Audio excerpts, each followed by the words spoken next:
നമസ്കാരം. പൃഥ്വിരാജിന്റെയും ദുൽഖർ സൽമാന്റെയും അമിത് ചക്കാലക്കലിന്റെയും വീട്ടിലുമെല്ലാം കസ്റ്റംസ് കയറി നിരങ്ങുകയാണ്. അതിന് പ്രധാനമായും ഒരു കാരണമാണ് ഓപ്പറേഷൻ നുങ്കൂർ. അതായത് ഭൂട്ടാൻ സൈന്യം ഉപേക്ഷിച്ച വാഹനങ്ങൾ ഇന്ത്യയിലേക്ക് അനധികൃതമായി നാടുകടത്തി അത് ഉപയോഗിക്കുന്നു, അത് രജിസ്റ്റർ ചെയ്ത് ഉപയോഗിക്കുന്നു എന്നുള്ളതാണ് ഓപ്പറേഷൻ നുങ്കൂറിന്റെ ഭാഗമായിട്ട് നടക്കുന്നത്. അതിൻ്റെ ഭാഗമായിട്ടാണ് ദുൽഖറിനെയും പൃഥ്വിരാജിൻ്റെയും വീടുകളിൽ ഉണ്ടായിരുന്ന വാഹനങ്ങളെല്ലാം തന്നെ നോക്കുന്നത്. എന്തായാലും പൃഥ്വിരാജിൻ്റെ തിരുവനന്തപുരത്തെ വീട്ടിലേക്ക് പോയപ്പോഴേക്കും അവിടെ വാഹനങ്ങളൊന്നുമില്ല എന്ന് മനസ്സിലാക്കി. അതിനുശേഷം പൃഥ്വിരാജിൻ്റെ തേവരയിലുള്ള വീട്ടിലും ദുൽഖറിൻ്റെ പനമ്പള്ളി നഗറിലുള്ള വീട്ടിലും ഇതുമായി ബന്ധപ്പെട്ട കാര്യങ്ങളുണ്ട്. 2 വാഹനങ്ങൾ ദുൽഖറിൻ്റെതായി പിടിച്ചെടുത്തു എന്നുള്ളതാണ് ഇതിൻ്റെ ഏറ്റവും ഒടുവിലത്തെ റിപ്പോർട്ട്. പ്രത്യേകിച്ച് ദുൽഖറിൻ്റെ കാർ ഗ്യാരേജ് തന്നെ, അല്ലെങ്കിൽ മമ്മൂട്ടിയുടെ കാർ ഗ്യാരേജ് എന്ന് പറയുന്നത് തന്നെ ഇഷ്ടംപോലെ വാഹനങ്ങളുള്ളതാണ്.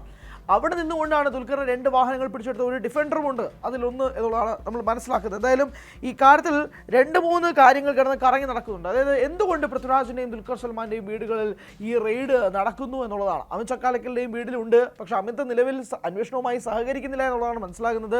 അമിത് നിലവിൽ സമൻസ് കൈപ്പറ്റുന്നില്ല എന്നുള്ളതും കൂടി ഏറ്റവും പ്രധാനപ്പെട്ട വാർത്തയായിട്ട് നിലവിൽ റിപ്പോർട്ട് ചെയ്യപ്പെടുന്നുണ്ട്. എന്തായാലും ദുൽഖറും പൃഥ്വിരാജിനുമെതിരെ ഇങ്ങനൊരു അറ്റാക്ക് വരാനുള്ള കാരണം എന്താണ്? ഏറ്റവും കൂടുതൽ സമൂഹ മാധ്യമങ്ങൾ ചർച്ച ചെയ്യുന്ന ഒന്ന് എമ്പുരാൻ സിനിമ പൃഥ്വിരാജ് കൈവച്ചു എന്നുള്ളത് കൊണ്ട് തന്നെയാണ്. പലപ്പോഴും എമ്പുരാൻ സിനിമ റിലീസിന് പിന്നാലെ തന്നെ പൃഥ്വിരാജിനെ വേട്ടയാടുന്ന രീതിയിലേക്ക്, അല്ലെങ്കിൽ പൃഥ്വിരാജിൻ്റെ സ്വത്ത് വിവരങ്ങൾ ഉൾപ്പെടെ കണ്ടെത്തുന്നതിനെ കുറിച്ചോ, അല്ലെങ്കിൽ അതുമായി ബന്ധപ്പെട്ട് പൃഥ്വിരാജിന് നേരെ അന്വേഷണങ്ങൾ വ്യാകുലമായി തന്നെ ഉണ്ടായിരുന്നു. പൃഥ്വിരാജിനെതിരെ വ്യാപകമായ അന്വേഷണം എമ്പുരാൻ റിലീസിന് ശേഷം ഉണ്ടായിരുന്നു.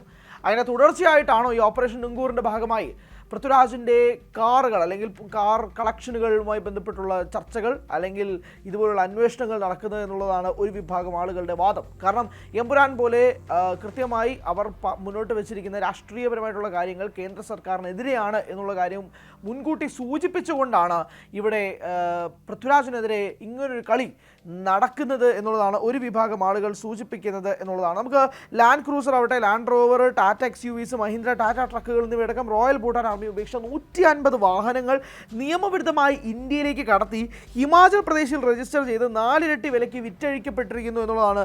അങ്ങനെ 150 വാഹനങ്ങൾ ഇന്ത്യയിലേക്ക് അനധികൃതമായി കൊണ്ടുവരികയും അതിൽ 20ഓളം വാഹനങ്ങൾ കേരളത്തിൽ നിന്നുകൊണ്ടാണ് ഉപയോഗിക്കുന്നത് എന്നുള്ളതാണ്. മറ്റ് പ്രധാനപ്പെട്ട പല വ്യവസായികളിലേക്കും ഈ അന്വേഷണം നീളുന്നുണ്ട്, മറ്റ് പ്രധാനപ്പെട്ട സാമൂഹിക പ്രവർത്തകരിലേക്കും ഈ അന്വേഷണം നീളുന്നുണ്ട് എന്നുള്ളതാണ് മനസ്സിലാക്കുന്നത്. പക്ഷേ ലൈംലൈറ്റിൽ കേരളത്തിൽ നിന്ന് പൃഥ്വിരാജിനെയും ദുൽഖറിനെയും പേരുകൾ തന്നെ മുന്നോട്ട് വരുമ്പോഴേക്കും പൃഥ്വിരാജിനെ ലക്ഷ്യം വെക്കുന്നത് എമ്പുരാൻ എന്ന സിനിമ ചെയ്തതുകൊണ്ട് മാത്രമാണോ എന്നൊരു ചോദ്യവും നിൽക്കുന്നുണ്ട്. അതുകൊണ്ട് തന്നെ പൃഥ്വിരാജിന് നേരെ എന്ത് അമ്പ് കിട്ടിയാലും അതപ്പോൾ തന്നെ എയ്ത് പൃഥ്വിരാജിനെ ഇങ്ങനെ രീതിയിലേക്ക് മാറ്റുക എന്നുള്ളതും കൂടി ഒരു ലക്ഷ്യമുണ്ടോ എന്നുള്ളതാണ് ഒരു വിഭാഗം. മറ്റൊന്ന്, ദുൽഖർ സൽമാനിലേക്ക് ഉന്നം വെക്കുന്നത് എന്തുകൊണ്ടാണ് എന്നൊരു ചോദ്യവും കൂടിയുണ്ട്. എന്ത് കാരണത്താലാണ് ദുൽഖർ സൽമാനെ ഇപ്പോൾ ഇതുമായി ബന്ധപ്പെട്ട് ഉന്നം വെക്കുന്നത് എന്നൊരു ചോദ്യവും കൂടിയുണ്ട്. നമ്മൾ ഏറ്റവും ഒടുവിലത്തെ കണക്കുകൾ നോക്കിയാൽ പോലും ഇവിടെ നമ്മുടെ സിനിമാ താരങ്ങൾ എല്ലാവരും തന്നെ ഇപ്പോൾ കാർ കളക്ഷൻസിൽ അവർ എപ്പോഴും ക്രേസ് ഉള്ളവരാണ്, കാർ നമ്പേഴ്സിൽ പോലും ക്രേസ് ഉള്ളവരാണ്. അപ്പോൾ നമ്മൾ ഏറ്റവും ഒടുവിൽ ആൻ്റണി പെരുമ്പാവൂർ 2255 എന്ന നമ്പർ കിട്ടാൻ വേണ്ടി 3,20,000 രൂപയാണ് കാർ നമ്പറിന് വേണ്ടി മാത്രമായി ചിലവാക്കിയത്. അങ്ങനെ എല്ലാ രീതിയിലും കാർസിനോടുള്ള ക്രേസ് താരങ്ങൾക്ക് വളരെയധികം ഉണ്ട്. ഇപ്പോൾ ഈ കൊച്ചിയിലൊക്കെ തന്നെ പണ്ട് കുറച്ച് നാളുകൾക്ക് മുമ്പ് പൃഥ്വിരാജും ദുൽഖറും എല്ലാവരും ചേർന്ന് നടത്തിയ ഒരു കാർ റേസിംഗ് ഒക്കെ ഉണ്ടായിരുന്നു. അതെല്ലാ രീതിയിൽ വളരെയധികം ചർച്ചയായി മാറിയിരുന്ന കാര്യങ്ങളൊക്കെ തന്നെയാണ്. അപ്പോൾ എല്ലാ രീതിയിലും ഈ കാർസിനോടുള്ള ക്രേസ് അമിതമായ രീതിയിൽ താരങ്ങൾക്കുണ്ട് എന്നുള്ളത് മനസ്സിലാവുന്നു. പക്ഷേ ഇങ്ങനെ അനധികൃതമായി ഭൂട്ടാനിൽ നിന്ന് വാഹനങ്ങൾ ഇങ്ങോട്ടേക്ക് കൊണ്ടുവന്ന് 4 ഇരട്ടി തുകയ്ക്ക് വിറ്റഴിക്കപ്പെടുക എന്നൊക്കെ പറയുന്നത് കൃത്യമായ രീതിയിൽ കസ്റ്റംസ് അന്വേഷിക്കുകയാണ്. അതിൻ്റെ ഭാഗമായിട്ട് 2 കാറുകൾ സീസ് ചെയ്തു, 2 കാറുകൾ കസ്റ്റംസ് കൊണ്ടുപോയി എന്നുള്ളതാണ് ഏറ്റവും ഒടുവിലത്തെ വിവരം എന്നുള്ളത്. പൃഥ്വിരാജിൻ്റെ തിരുവനന്തപുരത്തെ വീട്ടിൽ നിന്നും വാഹനങ്ങളൊന്നും കണ്ടുകിട്ടിയില്ല എന്ന് മനസ്സിലാക്കുന്നു. പക്ഷേ എന്നാൽ വളരെയധികം ഞെട്ടിക്കുന്ന രീതിയിലുള്ള വാർത്ത തന്നെയാണ് ഇപ്പോൾ പുറത്തു വന്നുകൊണ്ടിരിക്കുന്നത്. ഓരോ മണിക്കൂറും ഇതുമായി ബന്ധപ്പെട്ടുള്ള അപ്ഡേറ്റുകൾ പുറത്തു വന്നുകൊണ്ടിരിക്കുകയാണ്. എന്തൊക്കെയാണ് കൂടുതലായിട്ട് ഉണ്ടാകാൻ പോകുന്നത് എന്ന കാര്യത്തിലും വ്യക്തത ഇനിയാണ് വരേണ്ടത്.